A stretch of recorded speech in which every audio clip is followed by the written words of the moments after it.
ஆவியான அன்பு தெய்வமே, அருமையான நாளுக்காக உமக்கு நன்றி செலுத்துகிறோம். இங்கு கூடி வந்திருக்கும் ஒவ்வொருவரையும் உடைய கரத்திலே ஒப்புக் கொடுக்கிறோம். வார்த்தைகளை கொண்டு வருகிற தாசனை உடைய நேச கரத்தில் ஒப்புக் கொடுக்கிறோம். ஆவியான தேவனே, அந்த வார்த்தைகள்னால் ஒவ்வொருவரோடும் பேசுங்க சுவாமி. ஒவ்வொருவரும் கேட்டு மகிழ்ந்து கர்த்தரை பற்றி கொண்டு வாழ நீங்க உதவி செய்யும்படியாக நான் ஜெபிக்கிறேன். இதோ இந்த ஆராதனையை உடைய கரத்திலே ஒப்புக் கொடுக்கிறோம் ஐயா. சத்ருவான வார்த்தைகளை திருடாதபடி ஒவ்வொருவரை நீர் பரிசுத்தமான உடைய ரத்தத்தினாலே மூடி ஆவியானவரை ஒவ்வொருவரையும் காத்துக் கொடுங்க. இந்த மன்னாவாகிய வார்த்தைகளை ஒவ்வொருவரும் கேட்டு சந்தோஷமாய் உடைய நாமத்தை மகிமைப்படுத்த செய்யும். இயேசுவின் நாமத்தினால் ஜெபிக்கிறோம் நல்ல பிதாவே, ஆமென்.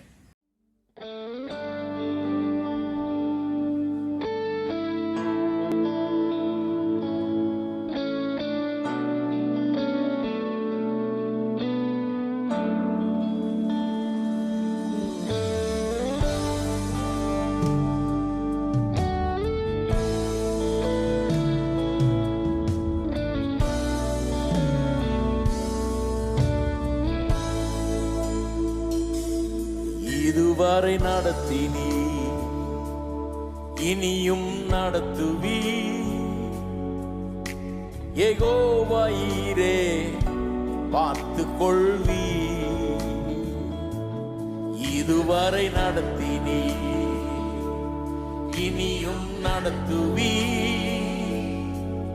யெகோவாயீரே பார்த்து கொள்வி.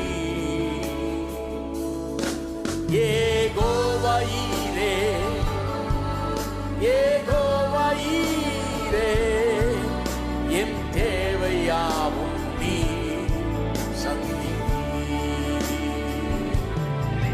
யெகோவாயீரே, யெகோவாயீரே, என் தேவையாவும் நீ சந்திப்பீர்.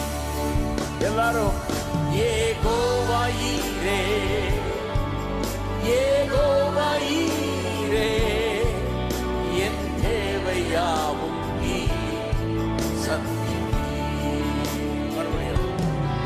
யெகோவாயீரே, யெகோவாயீரே, என் தேவையாவும் நீ சந்திப்பீர்.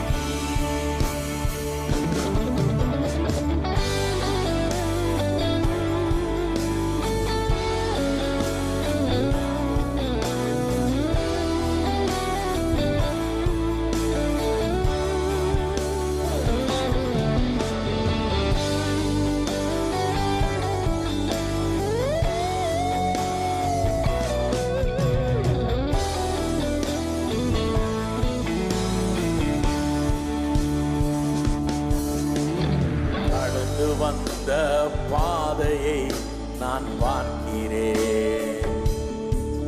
நீ சுமந்து வந்ததை நான் உணர்கிறேன். கடந்து வந்த பாதையை நான் பார்க்கிறேன். நீ சுமந்து வந்ததை நான் உணர்கிறேன். என் தந்தை நீரே, என் தந்தை நீரே, என்னை சுமந்து வந்த தெய்வம் நீரே. என் தந்தை நீரே, என் தந்தை நீரே, என்னை சுமந்து வந்த தெய்வம் நீரே. என் தந்தை நீரே, என் தந்தை நீரே, என்னை சுமந்து வந்த தெய்வம் நீரே. எல்லாரும் என் தந்தை நீரே, என் தந்தை நீரே, என்னை சுமந்து வந்த தெய்வம் நீரே.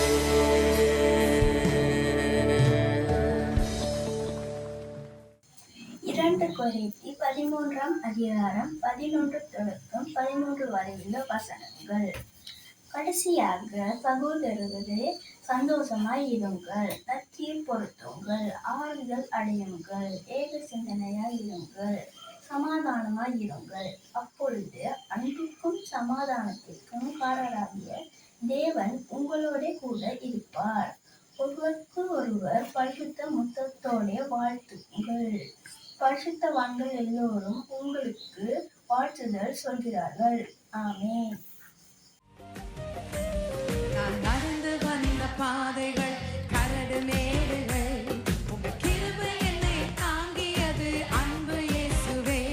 நான் நடந்து வந்த பாதைகள் எல்லாரும் சேர்ந்து, உங்க கிருபை என்னை தாங்கியது அன்பு இயேசுவே.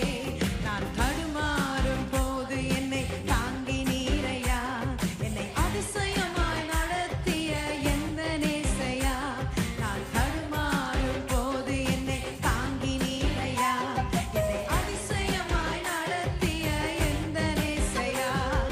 நடத்தி வந்தீங்க ஆனாலும் நான் கரங்களை உயர்த்தி, ஓ நடத்தி வந்தீங்க ஆனாலும் நடத்தி வந்தீங்க, தாங்கி கொண்டீங்க. எத்தனை உண்மை! ஓ ஜீசஸ், என்னை தாங்கி கொண்டீங்க, கரத்தில் ஏந்தி கொண்டீங்க. Amen, Jesus.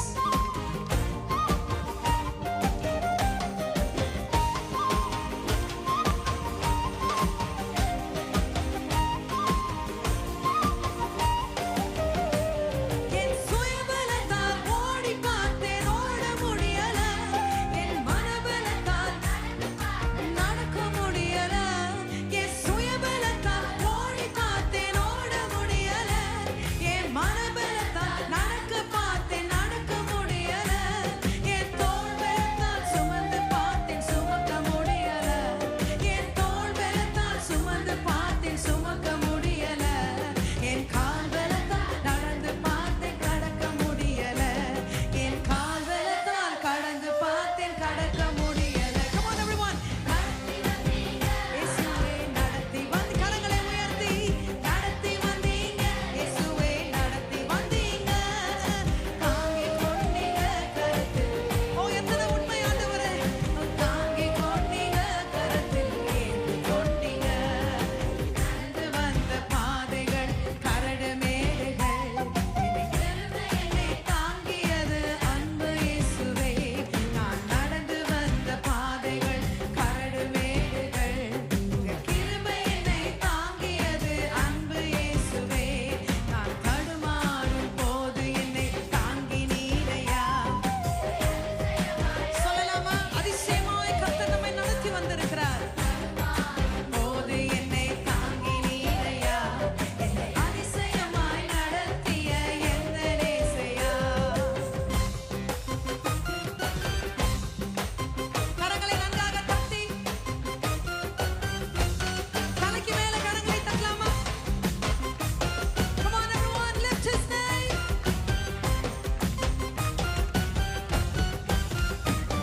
என் ஆழ்பலத்தால் ஆள பார்த்தேன், ஆள முடியல.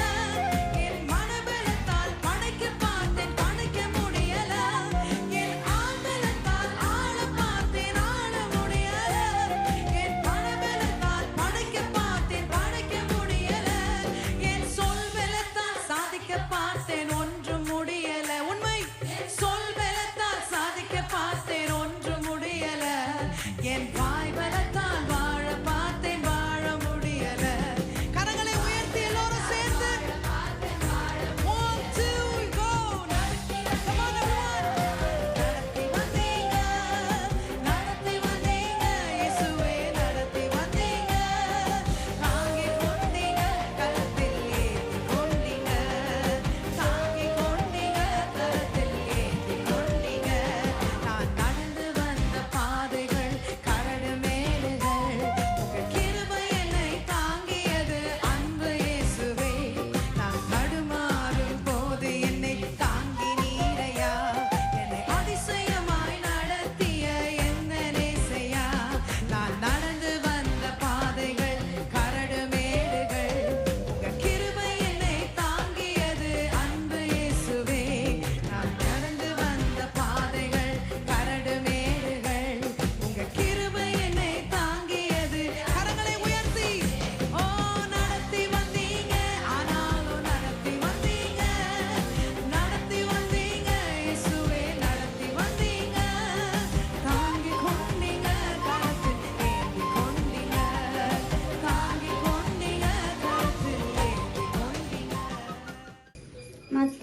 28ஆம் அதிகாரம் 16 தொடக்கம் 20 வரையான வசனங்கள். 11 சீசர்களும் கலிலேயாவிலே இயேசு தங்களுக்கு குறித்திருந்த மலைக்கு போனார்கள். அங்கே அவர்கள் அவரை கண்டு பணிந்து கொண்டார்கள். சிலரோ சந்தேகப்பட்டார்கள். அப்பொழுது இயேசு சமீபத்தில் வந்து அவர்களை நோக்கி, வானத்திலும் பூமியிலும் சகல அதிகாரமும் எனக்கு கொடுக்கப்பட்டிருக்கிறது. ஆகையால் நீங்கள் புறப்பட்டு போய் சகல ஜாதிகளையும் சீசராக்கி பிதா, குமாரன், பரிசுத்த ஆவியின் நாமத்தினாலே அவர்களுக்கு ஞானஸ்நானம் கொடுத்து, நான் உங்களுக்கு கட்டளையிட்ட யாவையும் அவர்கள் கை கொள்ளும்படி அவர்களுக்கு உபதேசம் பண்ணுங்கள். இதோ உலகத்தின் முடிவு பரியந்தம் சகல நாட்களிலும் நான் உங்களுடனே கூட இருக்கிறேன் என்றார். ஆமென். அனைவரையும் இயேசுவின் நாமத்தில் வாழ்த்துகிறேன். இந்த வாரம் நாம் வாசிக்க இருக்கின்ற நற்செய்தி பகுதியானது மத்தேயு எழுதின சுவிசேஷம் 28வது அதிகாரம் 16வது வசனம் முதல் 20வது வசனம் வரையான வேத பகுதி ஆகும். என்னை பொறுத்தவரை இந்த பகுதியானது வேதாகமம் முழுவதிலும் உள்ள மிக முக்கியமான பகுதிகளில் ஒன்றாக காணப்படுகிறது. இயேசு தமது உயிர்த்தெழுதலுக்கு பிறகு மீண்டும் பரலோகத்துக்கு ஏறி செல்லவிருந்த சமயத்தில் இந்த காரியம் நடைபெறுகிறது. ஆனால் அவர் அந்த இடத்தில் பிரதான கட்டளை என்று அடிக்கடி அழைக்கப்படும் ஒரு முக்கிய கட்டளையை நமக்கு கொடுக்கிறார். அதாவது, நீங்கள் உலகம் எங்கிலும் போய் சகல ஜாதிகளையும் சீஷராக்கி பிதா, குமாரன், பரிசுத்த ஆவியின் நாமத்தினாலே அவர்களுக்கு ஞானஸ்நானம் கொடுத்து, நான் உங்களுக்கு கட்டளையிட்ட யாவற்றையும் அவர்கள் கைக்கொள்ளும்படி அவர்களுக்கு உபதேசம் பண்ணுங்கள் என்பதே அந்த பிரதான கட்டளையாக காணப்படுகிறது. ஆகவே இன்று நாம் அதை பற்றி சற்று பேசப் போகின்றோம். ஆகவே அதற்கு முன்பாக நீங்கள் போய் சகல ஜாதிகளையும் சீஷராக்குங்கள் என்ற அந்த அழைப்புக்கு முந்தைய வசனத்தை, அந்த அழைப்புக்கு பிந்தைய வசனத்தை நாங்கள் கவனிப்பது மிகவும் முக்கியம் என்று நான் விரும்புகிறேன். ஏனென்றால் அதற்கு முன்னும் பின்ன உண்மையிலே 2 வாக்கு தத்தங்கள் அல்லது 2 பொருத்தனைகள் கொடுக்கப்பட்டிருக்கின்றது.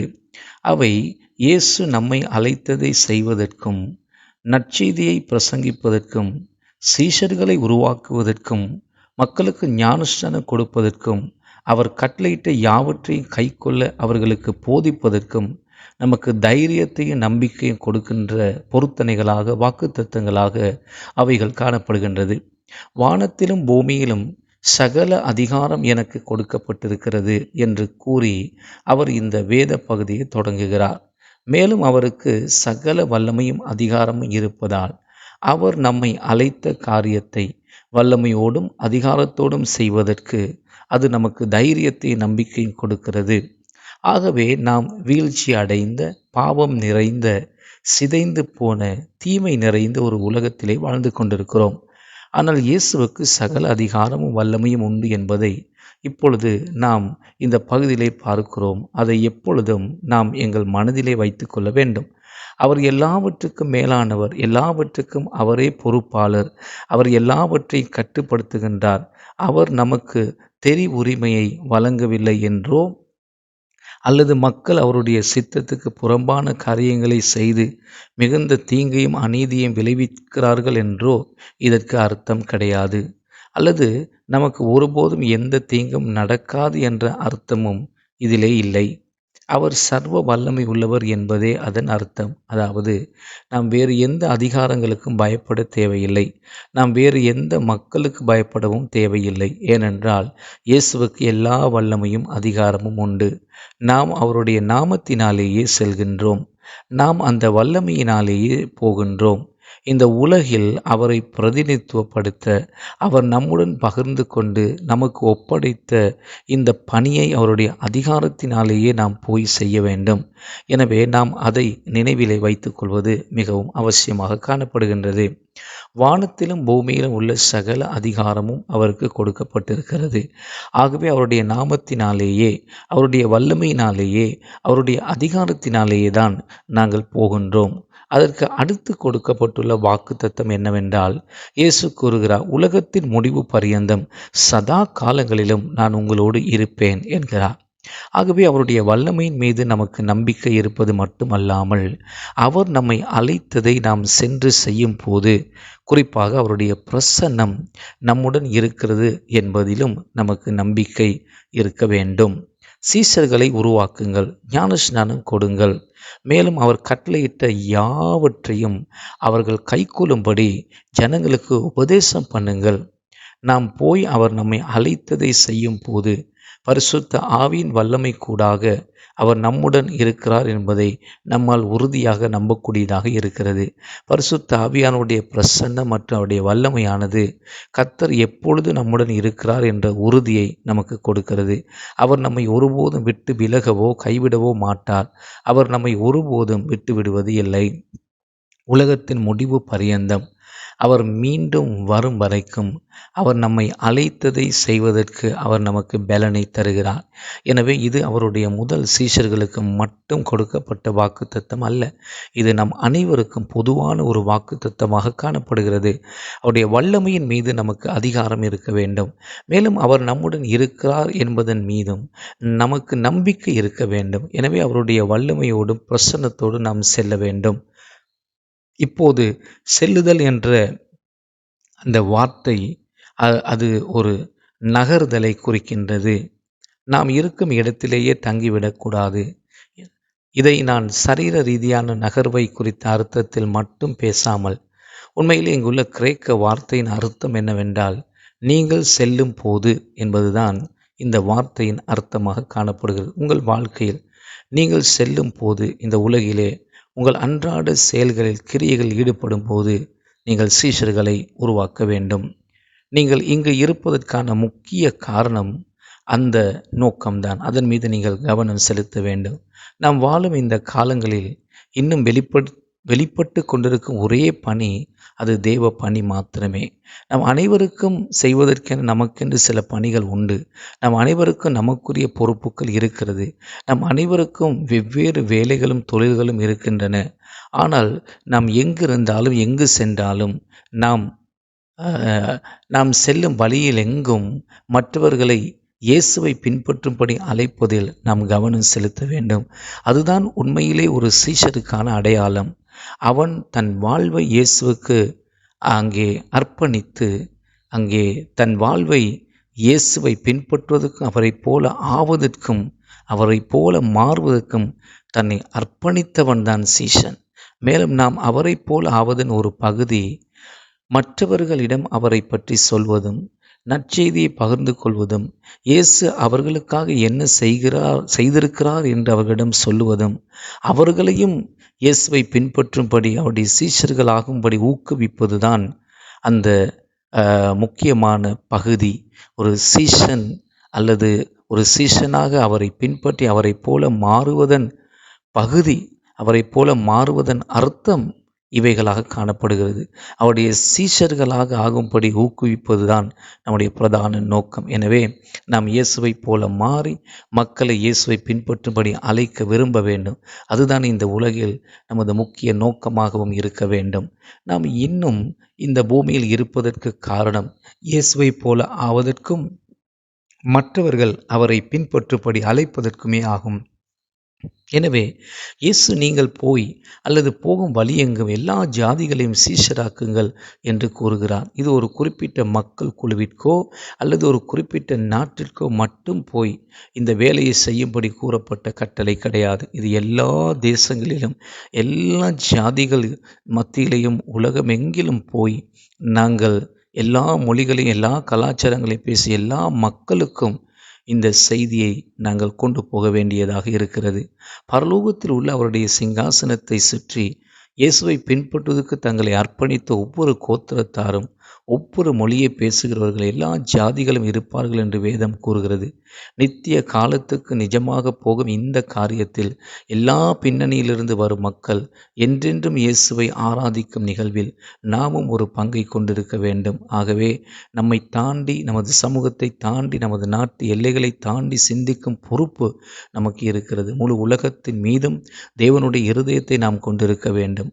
நாம் இந்த ஆராதனைகளை செய்வதற்கான காரணங்களில் இதுவும் ஒன்று. இவை ஒரு நாட்டிற்கோ அல்லது ஒரு மொழிக்கோ மட்டுப்படுத்தப்படாமல் உலகளாவிய வெளிப்பாடாக இருக்க வேண்டும். ஆகவே போய் எல்லா ஜாதிகளை சீஷராகுங்கள். அதில் நம் அனைவருக்கு ஒரு பொறுப்பு இருக்கிறது. அதில் நம்முடைய பங்கு ஒருவேளை வித்தியாசமான ஒரு பங்கு நமக்கு அதில் இருக்கலாம். ஆனால் நாம் இந்த பூமியில் இருப்போமே ஆனால், தேவன் நம்மை இங்கே வைத்திருப்பாரே ஆனால், இந்த மாபெரும் கட்டளையிலும் இந்த மாபெரும் பணியிலும் நம் அனைவருக்கும் ஒரு பங்கு உண்டு. ஆனால் இது மற்றவர்களை இயேசுவை பின்பற்றும்படி வெறுமனே அழைப்பது மட்டுமல்ல, பிதா குமாரன் பரிசுத்தாவி நாமத்தினாலே அவர்களுக்கு ஞானஸ்நானம் கொடுங்கள் என்று இயேசு கூறுகிறார். அதாவது அவர்களை இந்த சத்தியத்தில் மூழ்க செய்ய வேண்டும். விசுவாசிக்கிற அனைவரும் ஞானஸ்நானம் பெற, தண்ணீரில் ஞானஸ்நானம் பெற அழைக்கப்பட்டிருக்கின்றோம். இது நாம் இயேசுவின் மீது விசுவாசம் வைக்கிறோம் என்ற நமது உள் யதார்த்தத்தை, சத்தியத்தை, உண்மையை வெளிப்புற வடிவிலே பிரதிபலிக்கிற ஒரு காரியமாக இருக்கிறது. நாம் அவரை பின்பற்ற நம்மை அர்ப்பணிக்க வேண்டும். உண்மையிலே ஞானஸ்நானம் என்பது நாம் தண்ணீருக்குள் மூழ்கி கிறிஸ்துவின் மரணத்திலும் அடக்கத்திலும் அவருடன் அடக்கம் செய்யப்படுவதன் மூலம் நமது பழைய வாழ்க்கை முறைக்கு மறிப்பதை காட்டும் ஒரு அழகான சித்திரமாக இது காணப்படுகிறது. நாம் தண்ணீரை விட்டு வெளியே வரும்போது அது அவருடன், அவருடைய உயிர்த்தெழுதலுடன், அவர் நமக்கு அளித்த புது வாழ்வுடன் நம்மை அடையாளப்படுத்திக் கொள்கின்றோம் என்பதை அடையாளப்படுத்துகிறது.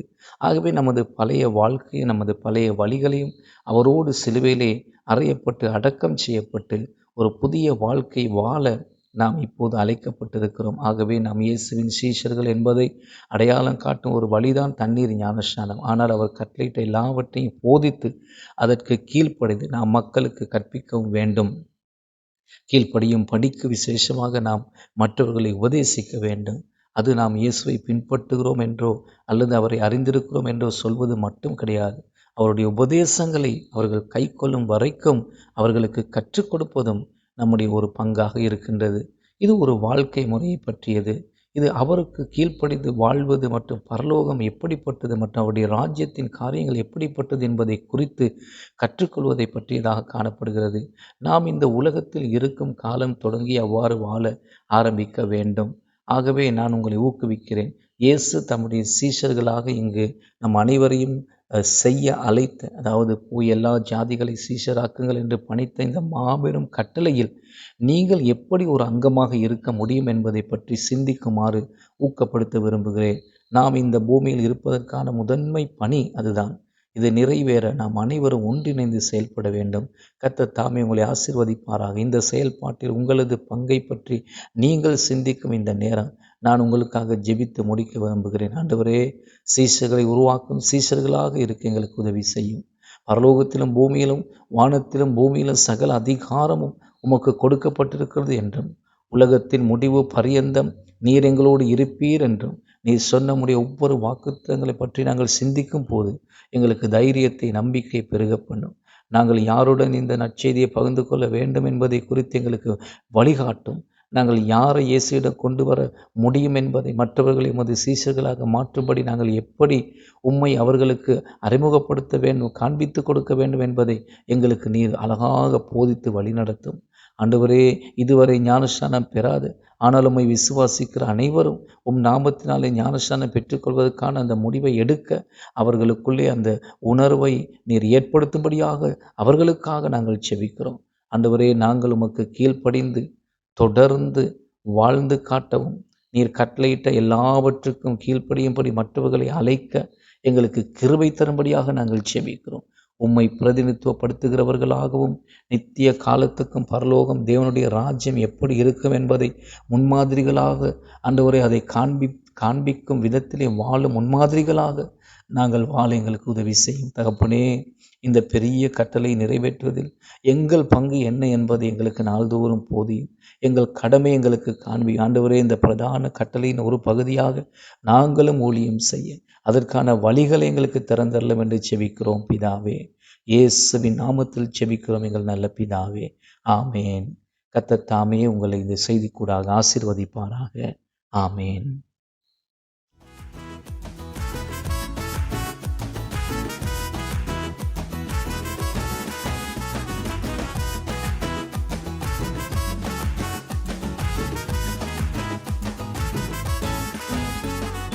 என் முழு உள்ளம் இயேசுவை பாடும், ஸ்தோத்தரிக்கும்.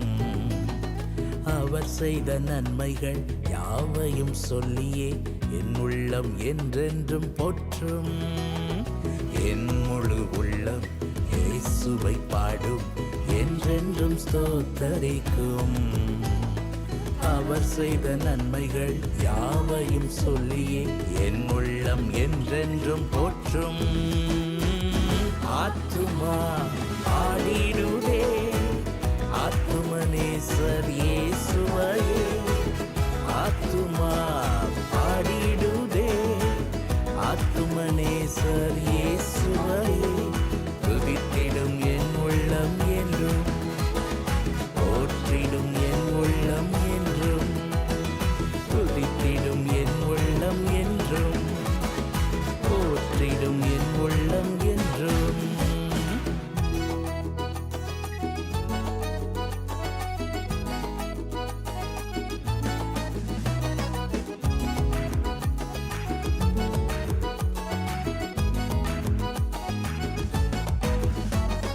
சிறகுகளாலே என்னை மூடிக்கொண்டார், செட்டைகளால் அணைத்து கொண்டார்.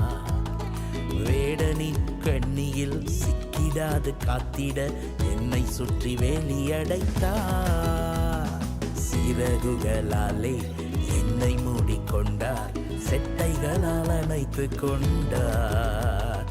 வேடனின் கண்ணியில் சிக்கிடாது காத்திட என்னை சுற்றி வேலியடைத்தார். ஆத்துமா பாடிடுதே ஆத்துமனேசர் இயேசுவையே.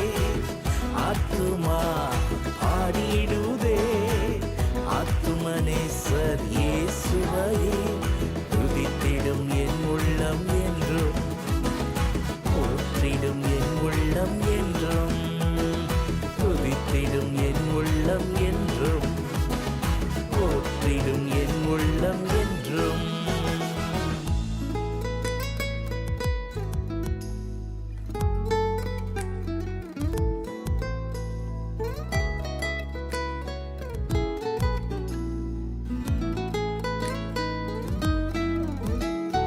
தாழ்மையுள்ள உள்ளம் தேவனையே பாடும், பாடி பாடி மகிழ்ந்திருக்கும். வாழ்வு தந்த தேவனை வாழ வைக்கும் ராஜனை வாழ்த்தி பாடி மகிழ்ந்திருக்கும். தாழ்மையுள்ள உள்ளம் தேவனையே பாடும், பாடி பாடி மகிழ்ந்திருக்கும். வாழ்வு தந்த தேவனை வாழ வைக்கும் ராஜனை வாழ்த்தி பாடி மகிழ்ந்திருக்கும். ஆத்துமா பாடிடுதே ஆத்துமனேசர் இயேசுவையே. ஆத்துமா பாடிடுதே ஆத்துமனேசர் இயேசுவையே. துதித்திடும் என் உள்ளம் என்றும் போற்றிடும் என் உள்ளம் என்றும். துதித்திடும் என் உள்ளம் என்றும் போற்றிடும் என் உள்ளம் என்றும்.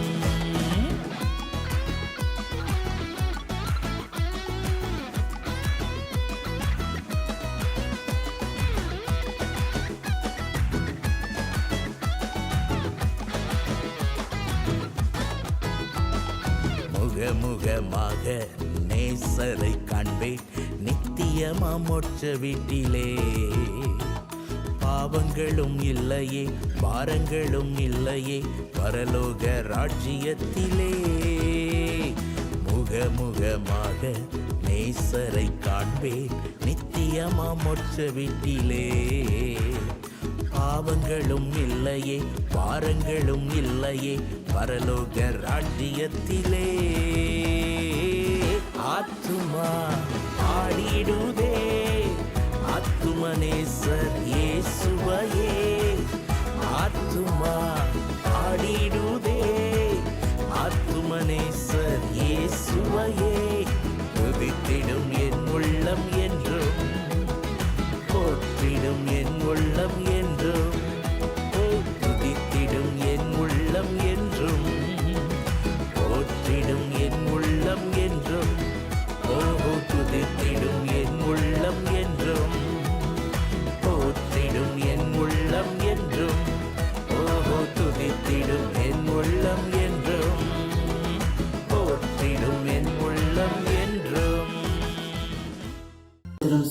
ஸ்தோத்திரம் ராஜா. நன்றி ஆண்டவரே. இந்த ஓய்விலான ஆராதனை உடைய கரங்களில் ஒப்பு கொடுக்கிறோம் சுவாமி. அப்பா, வந்திருந்த ஒவ்வொருவரையும் உடைய கரங்களில் ஒப்பு கொடுக்கிறோம் சுவாமி. அப்பா ஆண்டவரே, இன்றைய நாளில் போதுவர் கூடாக கேட்ட ஒவ்வொரு வார்த்தைகளும் அவர்கள் உள்ளங்களில் ஆழ பதியத்தக்க விதமாக பரிசுத்த ஆவியானவரை அவர்களோடு இடைப்படும்படியாக அவர்கள் வீடு செல்லும் பொழுது சுவாமி, நீங்க தாமே ஆண்டவரை அவர்களோடு கூட இருந்து அவர்களை வழிநடத்தும்படியாக உடைய வார்த்தைகளினால் ஆண்டவரை அவர்களை எப்பொழுதும் ஆண்டவரை பலப்படுத்தத்தக்க விதமாக ஆண்டவரே நீங்க அவர்களை வழிநடத்தும்படியாக எல்லாம் வல்ல இயேசுவின் நாமத்தில் ஜெபம் ஏறெடுக்கிறேன் நல்ல பிதாவே.